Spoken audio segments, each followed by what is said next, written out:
एक बार देने की कोशिश करती हूँ। मैं डॉक्टर सुमन यादव, प्रवक्ता वर्तमान समय में डाइट रायबरेली। मेरा विषय है हिंदी। हिंदी में आज हम आप लोगों को पढ़ाएंगे नीति श्लोक। नीति क्या होती है, नीति किसे कहते हैं, इस शब्द से हम आप लोगों को आज परिचित कराएंगे। नीति शब्द जैसा कि मैंने लिखा हुआ है, नीति शब्द का शाब्दिक अर्थ होता है बर्ताव का तरीका। नीति शब्द का शाब्दिक अर्थ होता है बर्ताव का तरीका, अर्थात हम जिस समाज में रहते हैं वह एक सोसाइटी होती है। जैसा कि कहा जाता है कि परिवार हमारी प्रथम पाठशाला होती है और समाज का सबसे छोटा अंग भी परिवार ही होता है। सर्वप्रथम बच्चे का जन्म होता है तो वो अपने परिवार से ही सीखना प्रारंभ करता है। जो भी अच्छाइयाँ बुराइयाँ उसके अंदर होती हैं, माता पिता उसे सुधारने की कोशिश में लगे रहते हैं।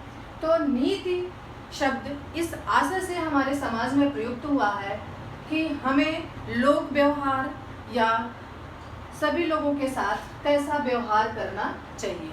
समाज में वर्ताव का तरीका, व्यवहार का ढंग, अर्थात लोक व्यवहार हेतु नियत किया गया आचरण। जो समाज में हम अपना व्यवहार देते हैं और लोगों से जो व्यवहार हमें मिलता है उसे हम नीति कहते हैं। बच्चों, अब आप लोगों को नीति शब्द का मतलब काफ़ी कुछ समझ में आ गया होगा। इसका शाब्दिक अर्थ पता हो गया। अब हम नीति शब्द किन किन परिप्रेक्ष्य में प्रयोग किया जाता है, जैसे राजनीति, कूटनीति, धर्म नीति, सबका एक तरीका होता है। राजनीति हमारे राजनेता की नीति कुछ अलग होती है। कूटनीति जो लोग समाज में कूटनीतिज्ञ होते हैं उनकी नीति कुछ अलग होती है, मतलब व्यवहार का तरीका कुछ अलग होता है। धर्म नीति जो धार्मिक व्यक्ति होता है उसका समाज के साथ आचरण कुछ अलग होता है। मतलब सभी का अपना एक लक्ष्य होता है। उस लक्ष्य की प्राप्ति के लिए जो हम व्यवहार करते हैं वो हमारी नीति होती है। हम लोग संस्कृत के परिप्रेक्ष्य में बात कर रहे थे नीति श्लोका। ऐसा नहीं है कि केवल संस्कृत में ही नीति शब्द की बात हुई है। हमारे हिंदी के भी कवियों, महाकवियों ने भी नीति के दोहे लिखे हैं।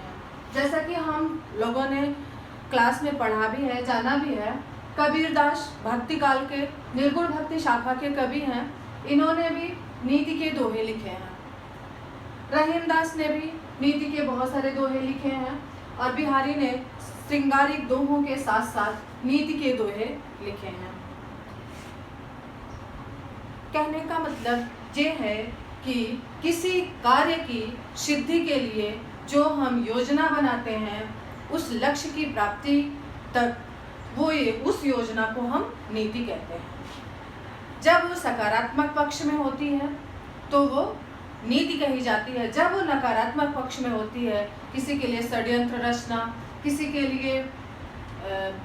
लिए बुरा सोचना, तो वो हमारी कूटनीति होती है। अब हम आते हैं इसके मूलभूत शब्द नैतिक। नीति शब्द का प्रयोग मूलतः बच्चों में, बड़ों में और बच्चों में दोनों में नैतिक मूल्यों की बढ़ोतरी के लिए प्रयुक्त हुआ है। आज हम लगातार देखते चले आ रहे हैं कि हमारे समाज में नैतिक मूल्यों का अनवरत हनन हो रहा है।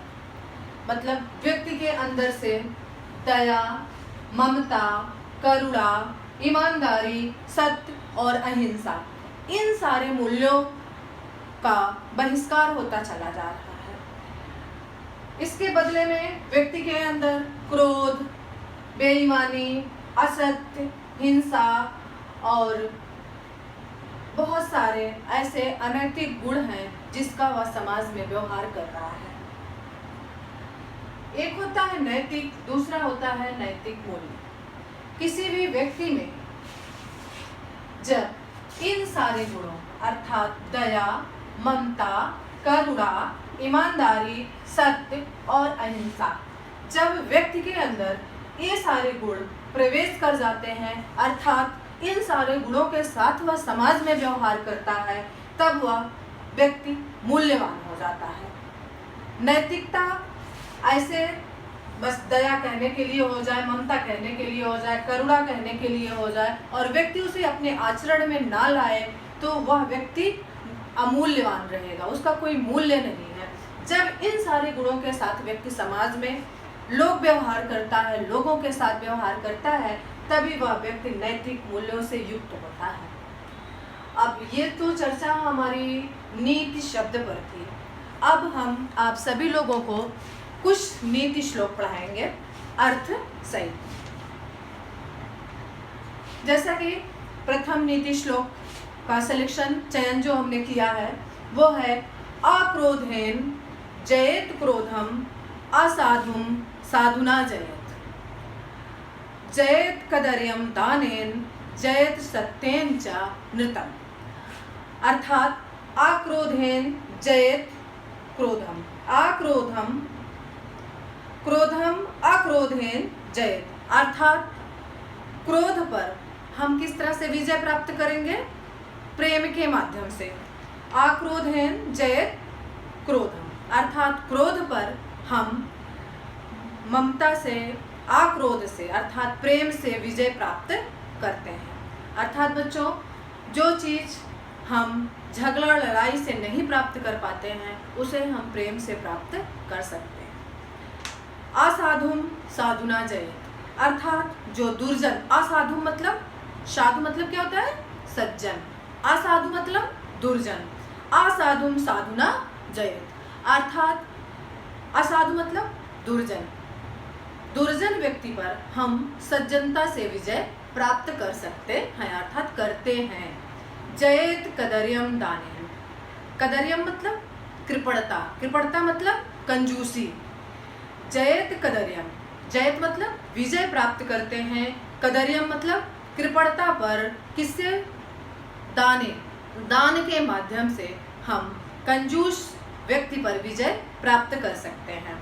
जयेत सत्येन च नृतम, अर्थात सत्य के माध्यम से हम नृतम, अनृतम च नृतम मतलब झूठ पर हम सत्यता से विजय प्राप्त कर सकते हैं। अर्थात जयेत क्रोधम, क्रोध पर हम किससे विजय प्राप्त करेंगे? प्रेम से। असाधुम साधुना जयेत, दुर्जन व्यक्ति पर हम सज्जनता से विजय प्राप्त करते हैं।